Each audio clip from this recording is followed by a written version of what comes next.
much power for the oil money. Now after 4 years of incompetence, Bharat moved the vote of Mr. Rajkumar, no. But if you put them back Mr. there, Charandas Prasad, yes, Guyana will be worse than 92. The drug bond corrupt, they thief the money. Durban Park corrupt, they thief the money. The ministers corrupt, they thief the money. They living the good life with our money. APNU AFC promised more jobs and a good life. Instead, we lost 30,000 jobs. Taxes went up, people are less safe, and cost of living skyrocketed. Now, after 4 years of neglect and corruption, the APNU AFC gang are coming with more empty promises, only cause they need you now. We are smart. Fool me once, shame on you. This time, we will not be fooled by your sneaky fake news. APNU promises. We vote in PPPC to get Guyana working again. Good day, good night. Thank you for joining me and looking forward to our conversations as always.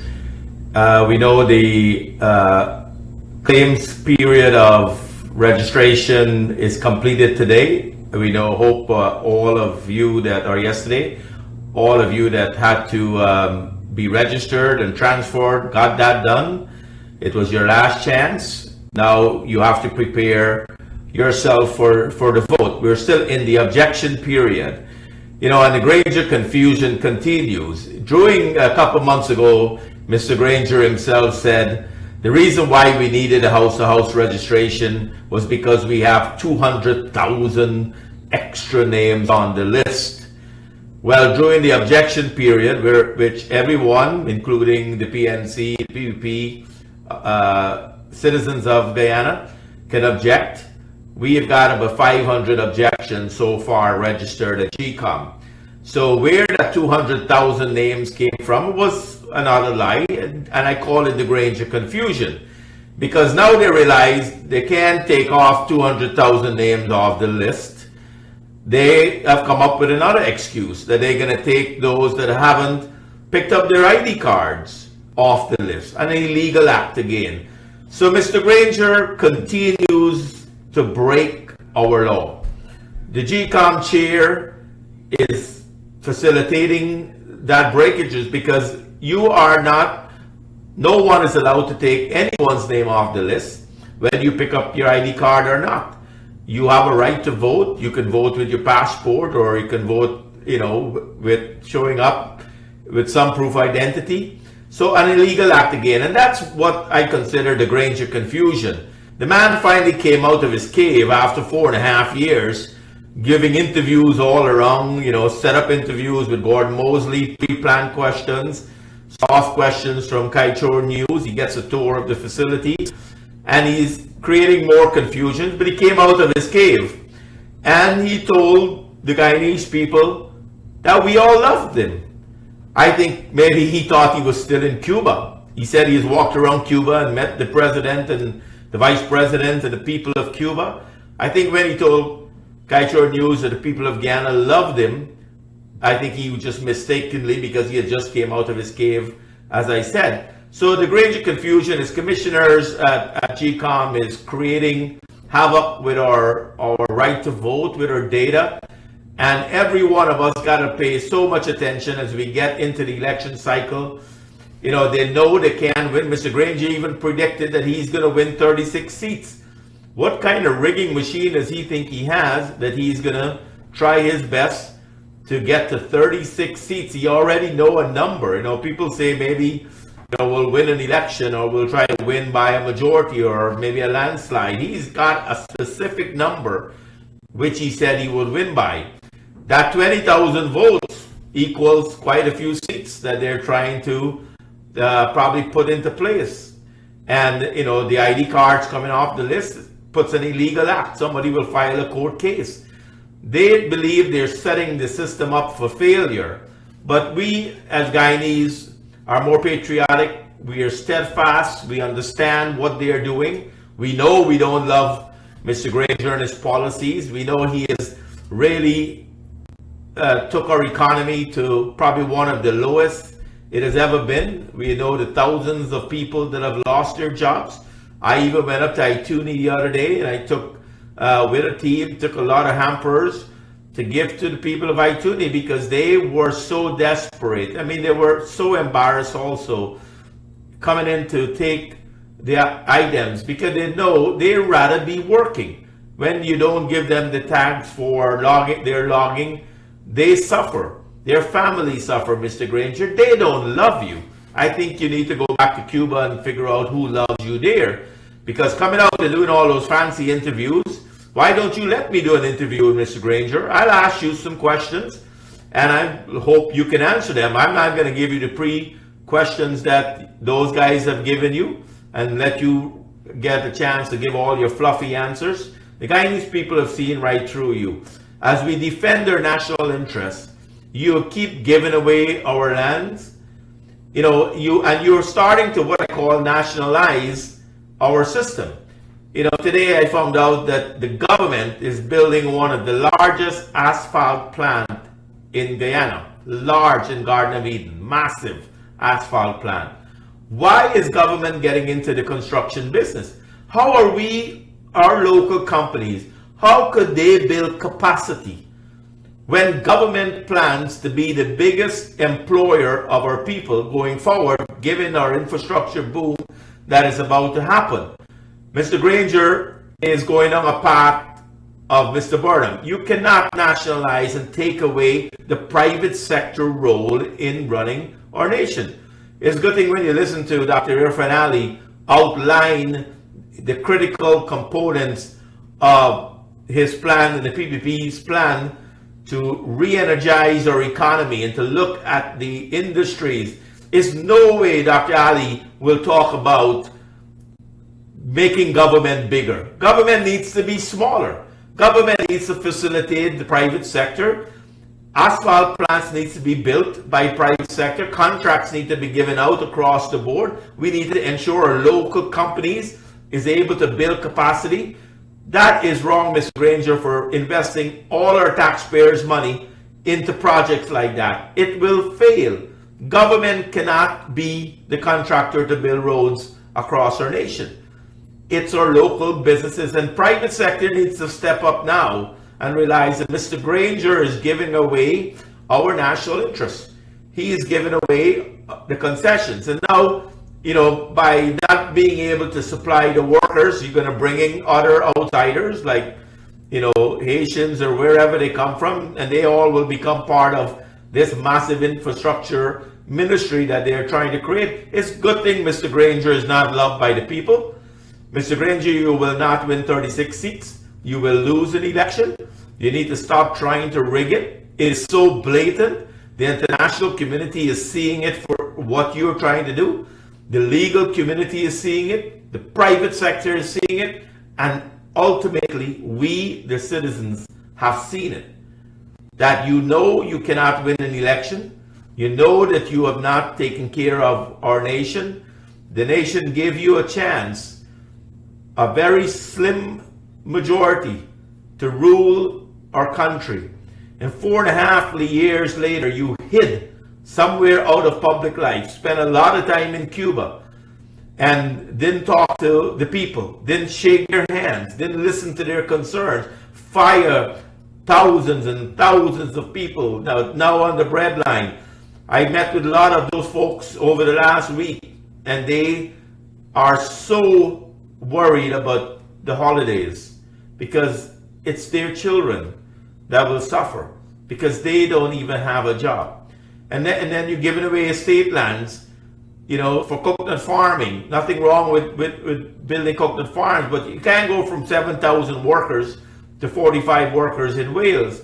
You need to understand that the Guyana economy needs to grow. Dr. Ali outlined some significant components. If you get a chance to listen to his recent interview on Newsday, I think it was, it really gives us hope that Guyana will move forward come March 2nd, regardless of what kind of rigging machine Mr. Granger plans to put in. Overwhelmingly, the people of our nation needs to show up at the polls and ensure his own people, the PNC folks. I know, I've talked to many of them are my friends. They understand that the difference between a PNC administration that they thought would finally do something different, they now prove again that PNC cannot rule the country or govern the country, manage the nation economics. They realized that they were doing so much better under the PPP administration.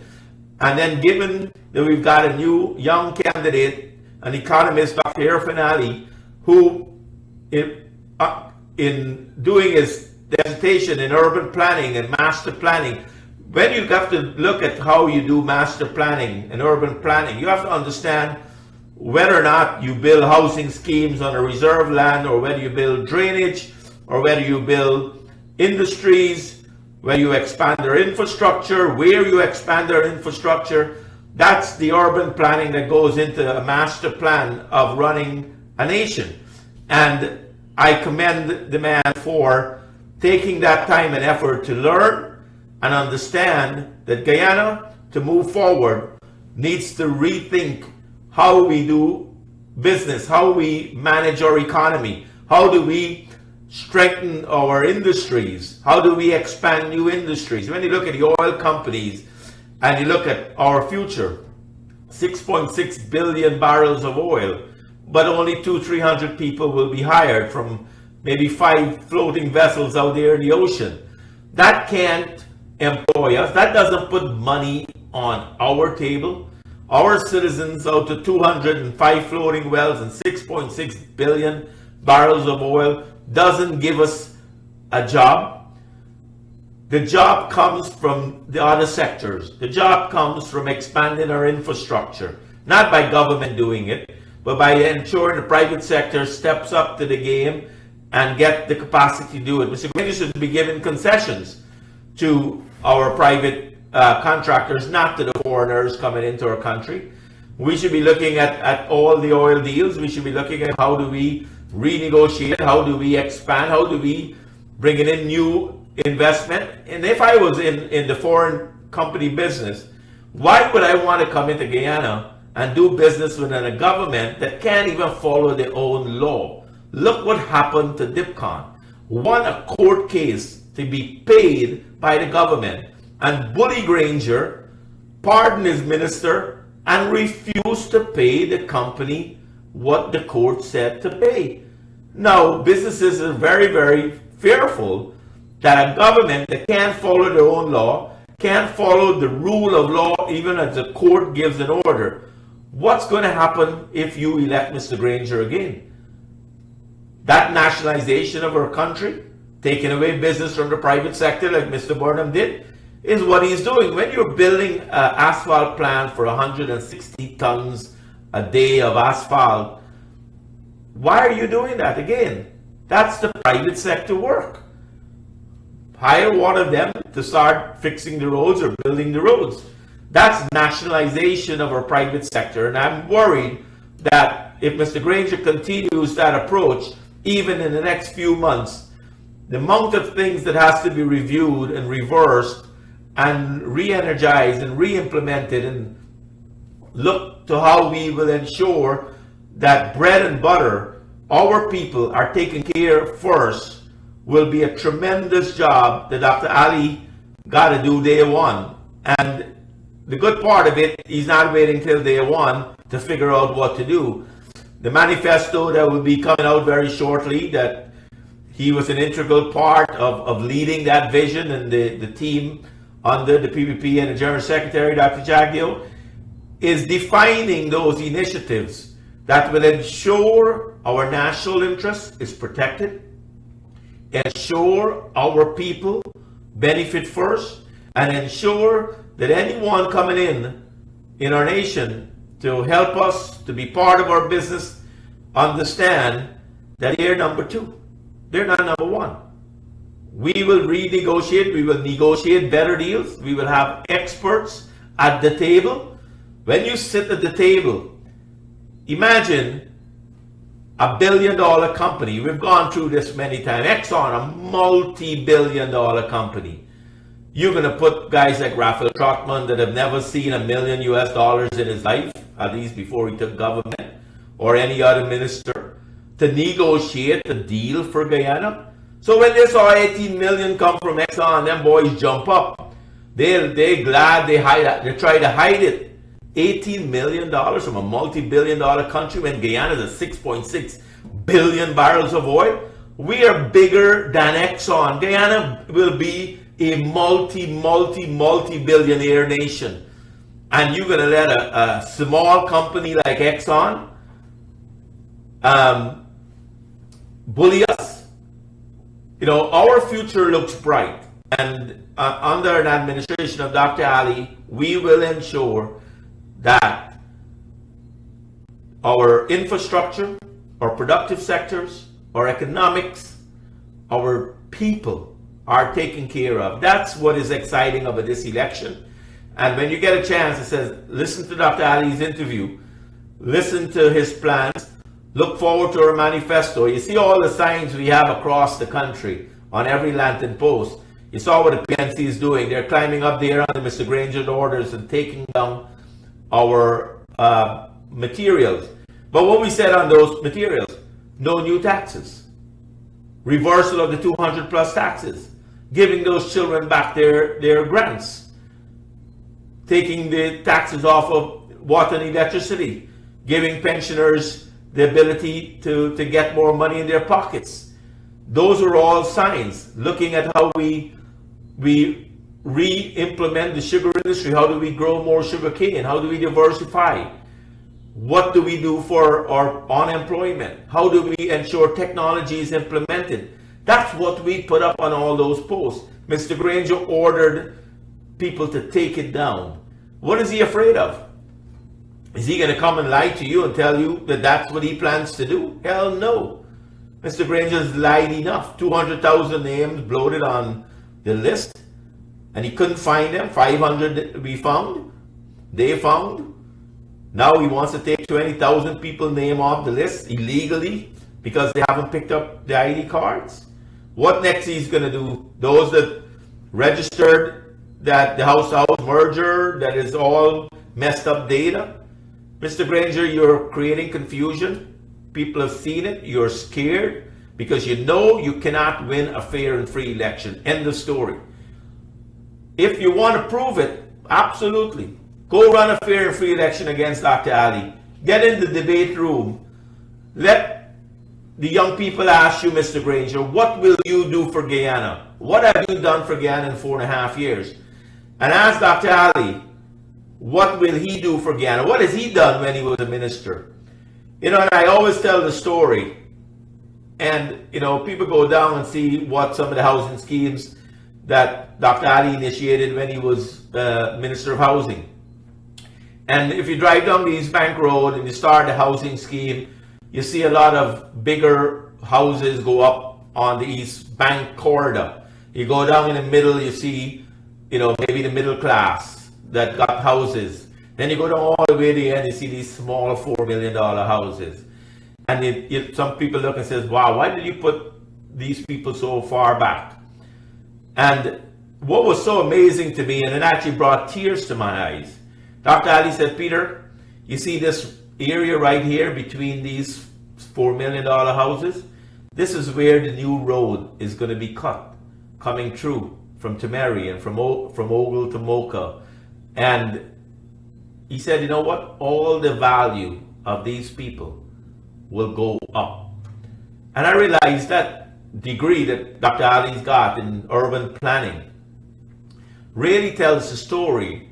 I said it brought tears to my eyes to understand that he thought through how would he take care of the lowest level of our people. When a lot of people beat him up to say, why did you put those people so far back? But you know, in a year, those people's property will go sky high. Those on this side now will be running to buy them out because they're going to want to do the gas stations and the big supermarkets on the other side of the road, because that road is going to be extremely popular. They're going to have exits coming across. That is what I call a man that cares for our people. And we need a president that understands a president's job is not to sit there and say he's loved by the people without ever touching a hand of the people. without ever understanding that you lied to the people? What Dr. Ali has done is to show in the past what he could do when he is in charge of something. What could he deliver? Put a man like that as the president of our nation and imagine what he will do across all industries. When he got really the award that was given to Guyana a few months ago for the national tourism and whatever the world award was, that was a hard work. When you think of a man that understands how do we take that tourism sector, when we have this great name recognition now of Guyana around the world, and turn that ministry and that industry into probably one of the most funded industry that will bring revenues back to our nation. That is what we have to look forward to. That's why when I see Granger confusion, I see the rigging of what they're trying to do, I realize that our hope for our nation is in Dr. Ali's administration. It's in the plans that he will put forward. It's in the team that we will put around him and our people, which is what he is most concerned with. How do he ensure that the people benefit? Not sitting back pompous behind a desk or in State House that you took all our money and painted green and laugh that says, you know, people love you and you've done all of this greatness for Guyana. I wish you would really go to Berbice and Wales and Ituni and some of the areas in the interior where all those Amerindians, 2,000 of them were let go of work. And Mr. Granger, when you ask those people, do you love them? Have you done anything for them? Sadly, they will tell you. And the only way, because you wouldn't go to them, they will tell you, and I hope everyone that has gone through that vote is never ever going back to Mr. Granger. Those of you in the PNC that, you know, really glad that the PNC had an opportunity to get a chance to govern. They proved that they couldn't do it. You now know the difference between the PNC and the PPP. You know what you were doing, where you were, what better life you had. The fact is, on your economics, you had a better life. And when you vote, you're not voting for yourself, you're voting for your children. And your children is not our future. They are our today. And Dr. Ali's outlined plan that ensure that our children's education, when you look at expanding the industries, when you look at expanding our industries that are coming up, and you match the curriculum of a university now to ensure that our people go and do the right education. Because the jobs are not going to just not be in the oil industry. 200, 300 people on the oil rig. The jobs are going to be, could you run a hotel? Could you manage a large-scale farming project? Could you develop land to ensure tourism? Could you ensure that you're part of an equity deal that expands our bauxite industry? Or part of an equity deal that looks at our potential broad mining of gold, 20 million ounces of gold that it shows up on the reports. That is where his plan will take you. And that's how you will grow. The oil is an enabling factor. Definitely an enabling factor. I want to take a few phone calls. I want to hear what you think about the exercise and where we go from here. But I want now that this period is over, we will continue to ensure that we have a fair list coming out. We will fight as fight can be to ensure that the stupidity that is happening in Granger's confusion, what his commissioners is trying to do at GCOM, the international community is trying their best to put observers in GCOM. They know what is going on. And they need to step up to and ensure that democracy and the right, they believe in democracy around the world. You've got a man right here that is breaking democracy. I know none of the ABCE countries are meeting with Mr. Granger. None of them would be seen in the same room with him in any official capacity. He's unconstitutional. They believe it. He's the only one, and there's few people around him that believe he's a constitutional president. The world says he's unconstitutional. The court said he's unconstitutional. The law said he's unconstitutional. We, the people, say he's unconstitutional. Mr. Granger, you're unconstitutional. So telling the world now that you're a constitutional president is a laugh. And we need to ensure that you understand that more and more. Hello, can I help? Hi, good night, Mr. Ramo. How are you doing? Good. How are you? I'm sitting at my desk and I listen at your great words that you are speaking to us of a nation. And as a nation, we have to follow our leaders. And our leaders today, because when our leaders make one mistake, our private sector goes downward. And when our private sector goes downward, it cannot be come back so easily upward. Mr. Ramsaroop, you talk good about our new president. We all support the cause and what you are saying to our young people. Well, I'm an old man now, but I hope the young people value what you are saying. And they must go out and get their name registered so we can all vote when the day comes. We must not sit back in our homes and say, man, everything all right. You people, we cannot pay you for what you are doing there. You are doing that because you need us to be educated. And this is what our nation needs. We need many people like you to come on our television, not onto the ground, because the country is so big, you cannot come onto the ground.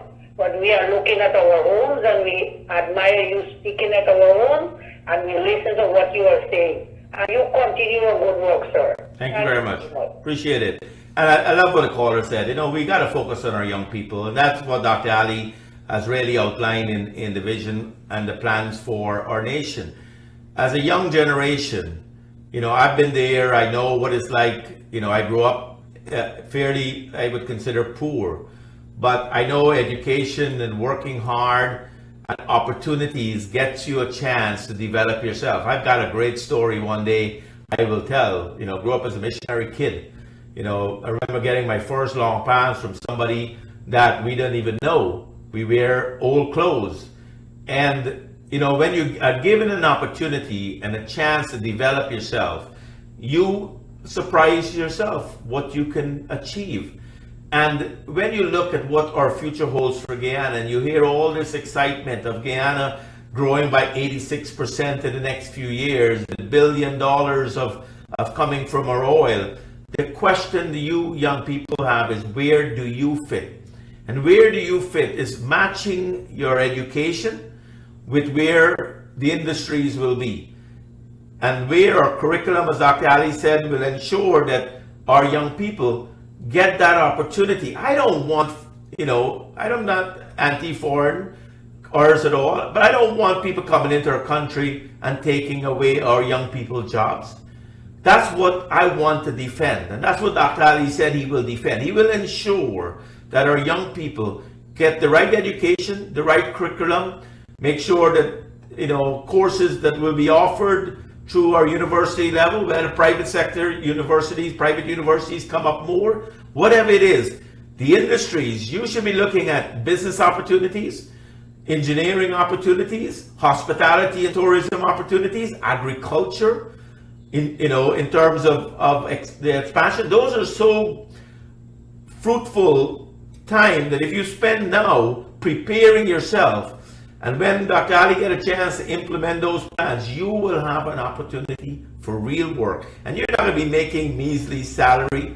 The difference we see that Guyanese workers making the oil rig is here, and they're making here. No, you're going to get a chance to make your fair share of salary. Those coming in needs to be below. We are first.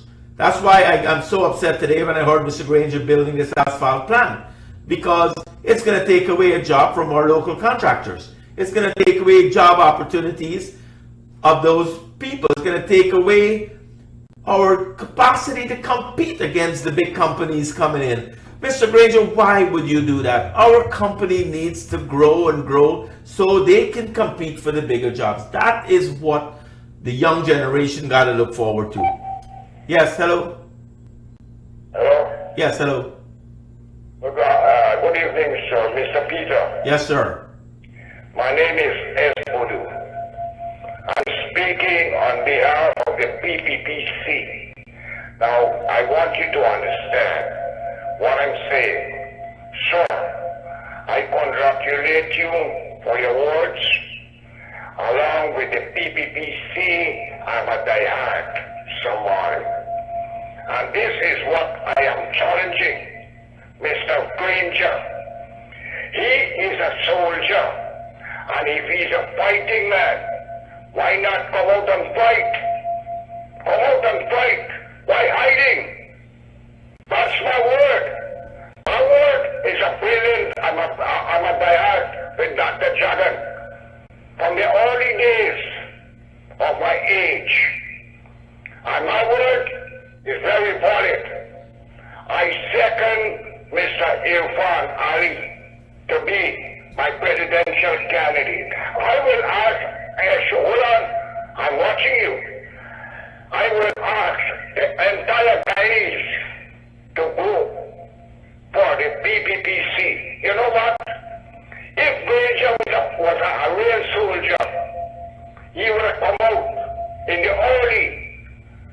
As soon as he knew confidence motion passed, he would have get out and fight.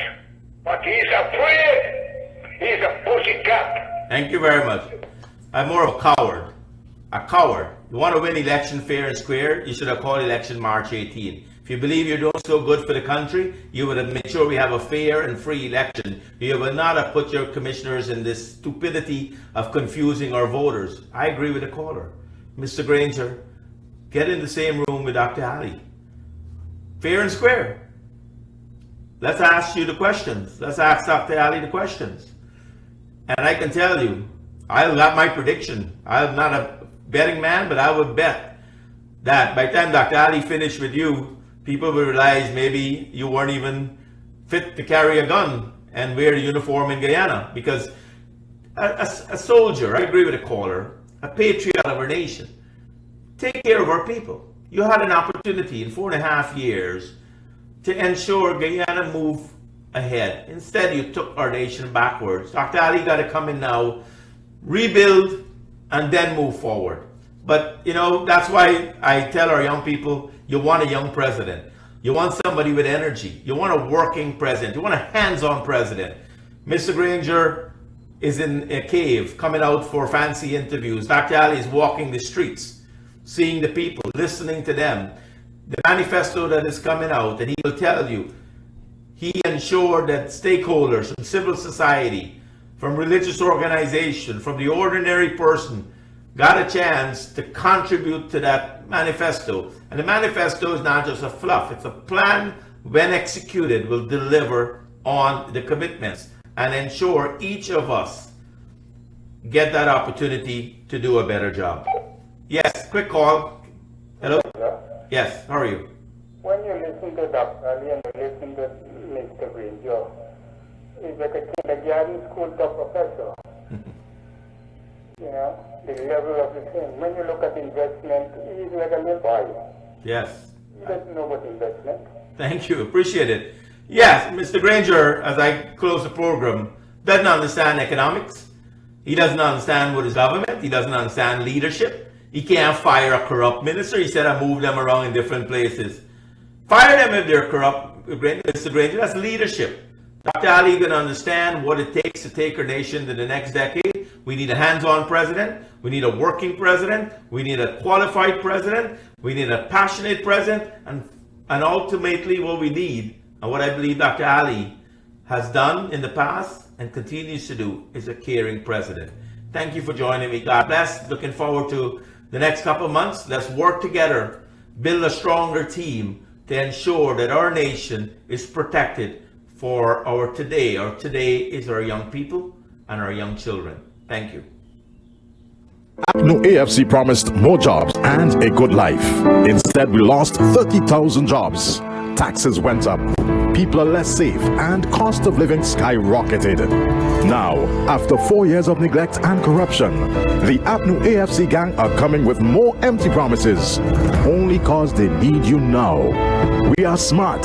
Fool me once, shame on you. This time, we will not be fooled by your sneaky fake news. APNU promises. We fought in PPPC to get Guyana working again.